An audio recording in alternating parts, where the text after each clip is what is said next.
Madam మీ Facebook video చూడడం జరిగింది. నేను ఒక్కటైనా ప్రెగ్నెన్సీ తీసుకున్నట్టు ఏ హాస్పిటల్ రికార్డ్ అయినా ఉందా మేడం? ఉందలే చెప్పండి మేడం, ఉందలే చెప్పండి. ఏ హాస్పిటల్ చెప్పండి సార్. చెప్పండి. ఉందని Sanjeevani hospital railway code.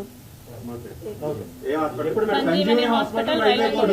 First abortion వాళ్ళ ఫ్రెండ్ టాబ్లెట్స్ పంపిస్తే అతను నాకు ఇచ్చాడు, నేను వేసుకున్నాను. సెకండ్ థర్డ్ నాకు సంజీవని హాస్పిటల్స్ లో జరిగింది. అక్కడ మా పైన వచ్చిన ఆరోపణ ఏదంటే మా హాస్పిటల్లో అబార్షన్ చేశామని ఆరోపణ వచ్చింది. అది అసత్యం అండి. మేము ఎటువంటి అబార్షన్లు చేయలేదు. హర్షవీణ అనే వ్యక్తి 29 వయసు గల ఆవిడ మా దగ్గరికి 5/9/2025 11:30కి కన్సల్టేషన్ కోసం అపాయింట్మెంట్ తీసుకున్నారు. 12:30 కల్లా ఆవిడ వెళ్ళిపోయినారు. మేము ఎటువంటి సర్జరీ కానీ సిజేరియన్ కానీ అబార్షన్ కానీ ఆవిడకి ఏదీ చేయలేదు సార్. అంటే అబార్షన్ చేయలేదు. అబార్షన్ చేసేటట్టుంటే మేము ప్రతిదీను రికార్డెడ్గా ఇట్లా ఓటీలో రాస్తాము.